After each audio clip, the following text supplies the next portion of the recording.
Jai Hind learners, today we are going to learn about tour operator. This entire unit will be covered into two parts. So, we will have two videos on tour operator 1 and tour operator 2. The objectives are as follows. After going through these videos, you will be able to, number 1, know the definition of a tour operator, understand what all is included in tour operations. Number 3, learn about the role of wholesaler and retailers in this area. Number 4, you will be able to identify the main partners in tour operations. Number 5, you will have an idea of package tours. Number 6, you will also know the steps involved in planning and costing of a tour. And lastly, you will have an idea of tourist transport operations. Now, coming to introduction. After having read about travel agency in the previous units, we discussed the role of tour operator over here now. Generally, people confuse the travel agency with the tour operator, though that is not the case. However, a close look into their roles and functions reveal that they have different roles to play altogether. In some cases, travel agencies also work as or offer the services of a tour operator. But again, it is the functions from which we distinguish the two, and in case a travel agency is doing so, we may say that it is also performing the role of a tour operator. Here we attempt to familiarize you with the functions of a tour operator along with the basic knowledge and requirements to handle such functions. Now, what is a tour operator or who is a tour operator?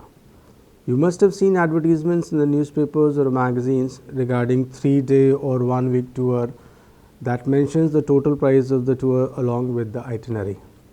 These are the offers of package tours which are available to individuals as well as the groups. But have you ever paid attention to this? What, who packages such tours and why? Or how they are packaged and marketed? These are the questions we will ponder upon in this video. Well, many individuals work out their own details of travel and pleasure. But this is a time consuming process. There are many who do not want to bother themselves about planning and organizing their journeys, stay, etc. Rather, they want this to be done by someone else. It is precisely this demand that led to the origin of package tours. Today, many tourists buy these package tours as per their interests, priorities and budget at a price that is predetermined. The complete holiday package tour includes travel, which includes air travel as well as surface travel, accommodation, escort or guide services and so on. The person who puts together all these aspects into a package is known as a tour operator. In other words, we can say that tour operator is a person who provides information, plans and coordinates travel with various agencies to create a package or service. At the same time, he also ensures smooth operation of the tour. He can thus also be called a tour or a travel consultant or a tour coordinator. The tour operator may or may not necessarily have any product of his own, but act as an intermediary to tailor a package to meet the needs of a traveler. In fact, a tour operator plays an important role in organizing explorations, research expeditions and also holidays. We must remember here that tour operations originated ever since people wanted to explore new areas, go on to pilgrimage or trade expeditions individually or in groups. However, in the modern sense, a tour operation involves number 1, the information of the area of operation, that is in-depth knowledge of the places of interest, the accommodation, the transport facilities and other logistics required for planning a tour. Next is planning of a tour is the most efficient manner is to be done by the tour operator. Next, we have coordination with allied industries or services such as hotel reservations, airline, rail or road transport services including reservations, local assistance, guides, etc. This is all part that a tour operator has to do. Operations of tour means a close monitoring of the tour, that is, all that is packaged together is working in smooth coordination. In case of break in the circuit, an alternate has to be organized with least inconvenience to the client. This is another vital segment in the planning and operation of a tour. There are various kinds of tour operators. This could be number 1, inbound tour operator. An inbound tour operator is one who handles tours coming into the country from overseas. Then comes outbound tour operator. One who operates tours to other countries is called an outbound tour operator. For example, a tour operator based in India bringing US clientele to India is known as an inbound tour operator, and a tour operator who sends Indians to other countries of the world will be called as an outbound tour operator. Then there is domestic tour operator, is the one who handles tours of people of the same country for travel within the country is called a domestic tour operator. So, a tour operator based in India handling Indians to travel within India will be termed as a domestic tour operator. It is not necessary that these have to be separate or one does not operate the other types. One tour operator may act as an inbound tour operator, may also act as an outbound tour operator, and also will act as a domestic tour operator, which is the case with many of the current scenario tour operators working in the country. But it is seen that since the markets and the style of operations in each one are distinctly different than the other, the operators prefer to stay in their own specialized field. For example, a tour operator in India may specialize in sending tours only to the countries of Singapore and Malaysia, and a tour operator based in India may get clientele only from US. However, one agency can be doing all three or any two of the operations. In each of the above classifications that I have given, there are two categories. Number 1 is wholesaler, number 2 is retailer. Wholesaler. A wholesaler is one who plans the tour, puts a package and markets the tour. Now comes retailer. Retailer is one who sells the tour to the passenger. He is normally the personal travel agent with whom the clientele is buying other services such as tickets, facilitation of passports, visas, etc. The retailer is the coordinator between the wholesaler and the client. This in turn is passed on to the operational side, which is as follows.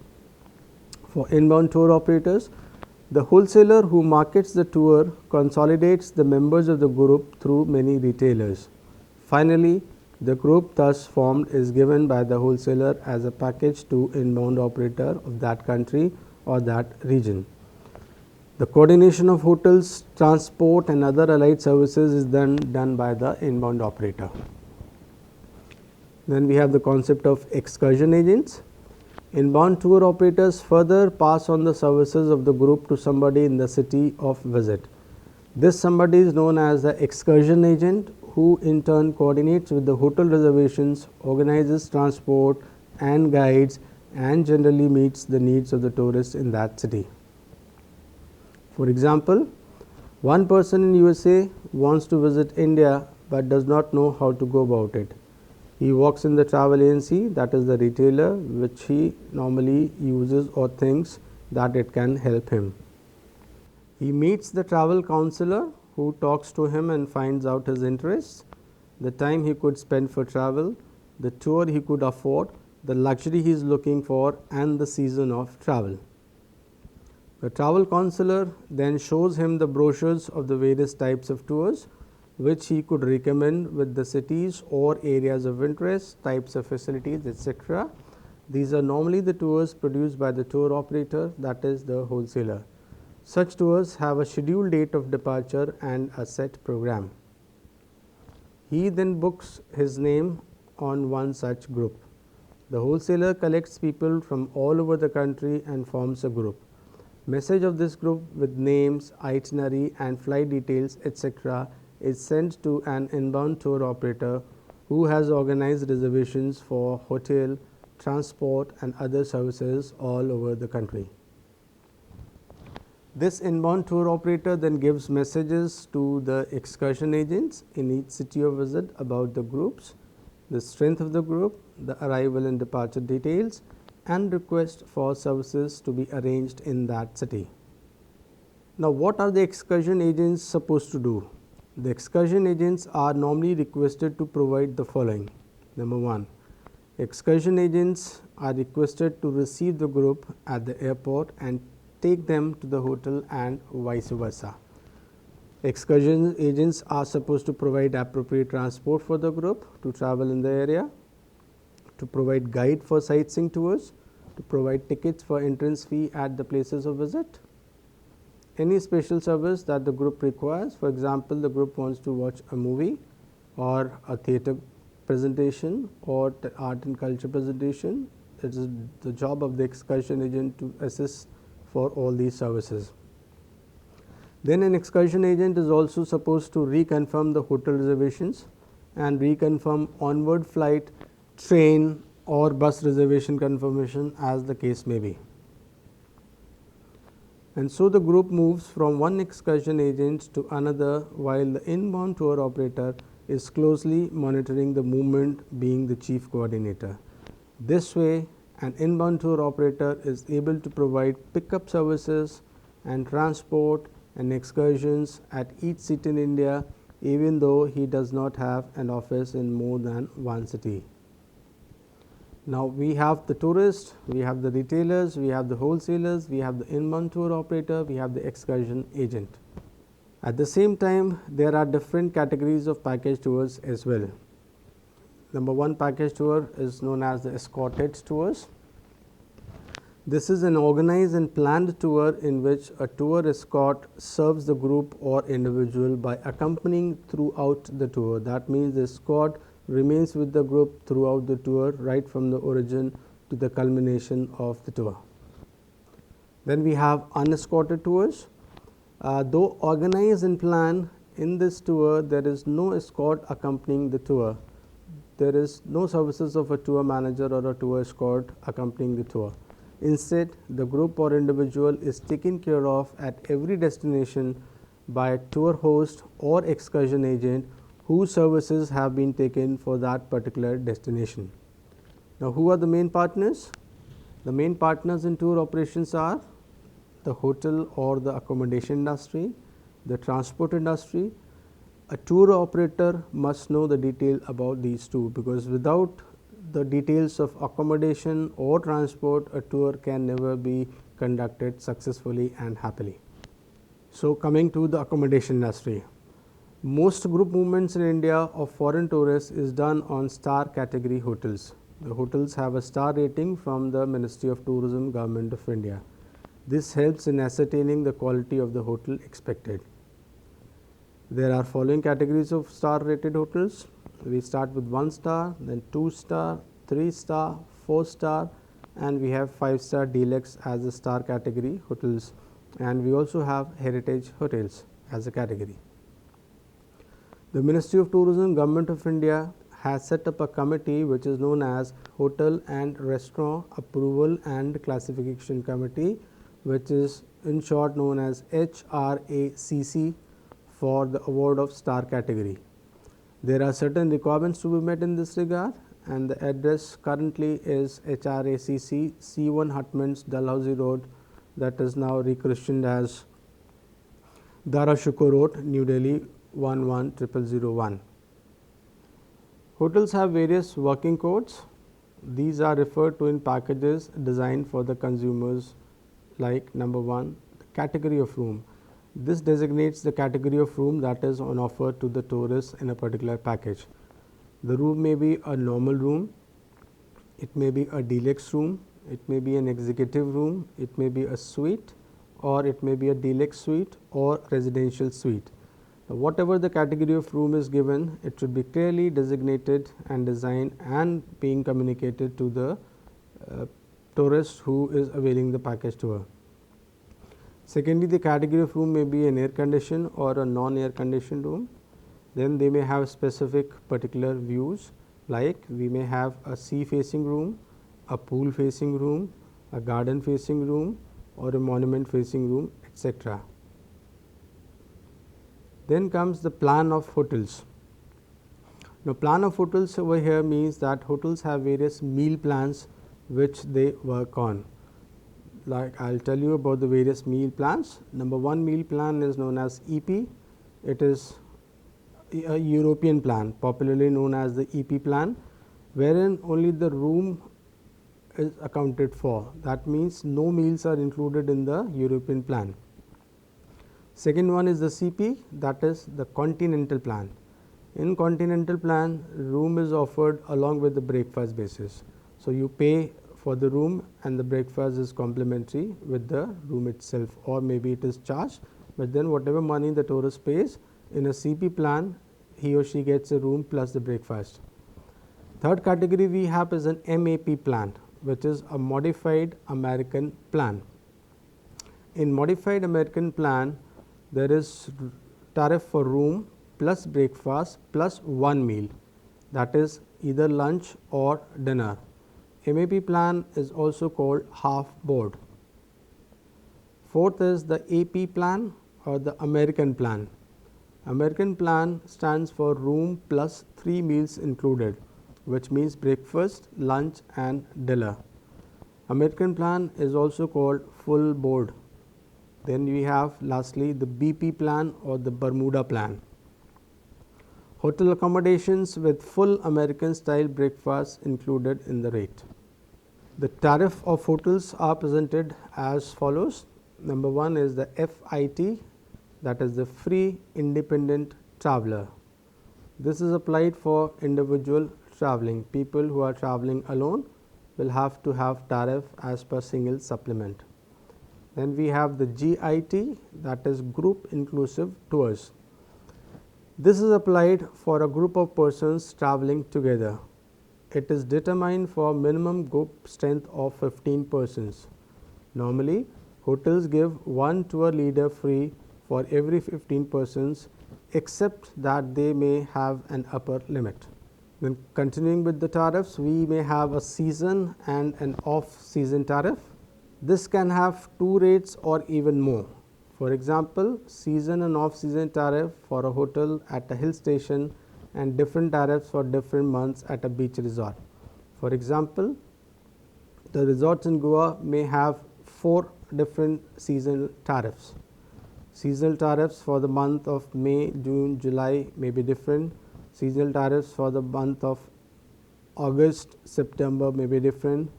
Then October to December may be different, and within December seasonal rates may be different from say 20th of December to 10th of January, wherein you have the New Year Eves, the New Year celebrations and also the Christmas celebrations being conducted at various resorts. So, during this peak period, a lot of people go to Goa to have fun and frolic and enjoy with their families, welcome the New Year, welcome the Christmas, celebrate the Christmas. So, they may have different tariffs for only these 20 days. And again from 10th of January onwards up till the end of March, you may have a different seasonal tariff in the state of Goa. Hotel tariffs often have some additional charges as taxes or services. These should also be looked upon while packaging a tour. If we fail to add the taxes or such additional services, then we may end up having a loss in the tour making business. A hotel can be an independent unit or a single hotel unit of a chain hotel. Chain hotels are hotels where they own or manage more than one hotel and form a network of hotels. Some of the chain hotels are Ashoka Group of Hotels, Taj Group of Hotels, Welcome Group of Hotels, Oberoi's, Radisson, etc. Some hotels join in marketing network such as Quality Inns, Best Western Group, Green Flag Hotels, etc., while other single hotels give regional representation to a reservations service. This is the most recent development in India. The advantages to the tour operator to work with chain hotels or the marketing reservation representation is that Tour operator can get instant reservation by a local telephone call for one or more hotels around the country. Marketing plan of the chain can give advantages for price, for reservations and for preference. It may also help in accounting, the credits and centralization of information system. Now, after the accommodation, we are going to study about the transport. The two major components, as we have already discussed for a successful tour package or tour operation business, is accommodation and transport. Here we are going to discuss something about the transport. We have already studied about the importance and forms of transport in earlier units. Here we give you the specific functions of a tour operator in relation to the organization and conduct of tours for the transport sector. Air transport. This requires coordination with travel agencies and airlines, international or domestic, for flight reservations. In a large country, it becomes one of the important mode of transport for convenience and to save time. There are some special services airlines offer for tourists, such as Air India, who offer confirmation of flights on any sector for a group if the reservation is made 60 days in advance, and for individuals 30 days in advance. It is important to reconfirm all flights in all cities where the break of journey is more than 72 hours ahead of the journey. It is therefore the responsibility of the tour operator or the excursion agent to reconfirm the flight. Now, coming to railways. Indian Railways network is extensive. It is one of the largest networks in the entire world. With this, one is able to travel to remote parts of the country with relative comfort. Indian Railways offers computerized reservations. The railways offer facilities for Yatri Niwas, retiring rooms, waiting rooms, dining room, etc. as well. Indian Railways, in order to promote tourism, offers special fares as well. For example, InRail passes enables foreign tourists to enjoy unlimited travel on Indian trains within the period of their validity. They are exempted from paying reservation fee, sleeper charges, supplementary charges for travel on superfast trains or meals. They also offer special itineraries. Railways run special trains in special tourist sectors to meet the demand, like the Taj Express, and there are also various specialized tourist trains like Deccan Odyssey, Palace on Wheels, Maharaja Express, Orient Express, and so on. There are many types of accommodation available in Indian trains, like first AC, second AC sleeper, first AC sleeper, AC chair car, first class, second class sleeper, etc. For group travel tourist cars, that is special bogies, are available in all categories, and their haulage program by regular trains can be made to suit the convenience of the group. Rail journey is also an interesting experience, to say the least. Coming to the next important segment in transportation is the road transportation. There are specially registered vehicles as tourist cars and coaches with specific requirements and permits to operate. There are many types of tourist coaches.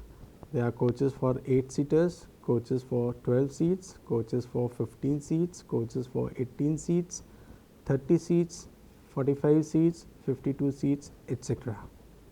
Unlike in your private vehicle, where you do not need to stop at interstate border, the tourist vehicles, since they are commercial vehicles, are required to pay road tax each time they visit another state.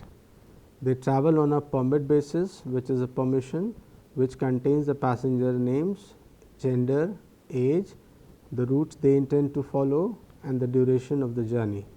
They are supposed to follow the routes that they have given while obtaining the permit. Based on the permit, each state charges taxes.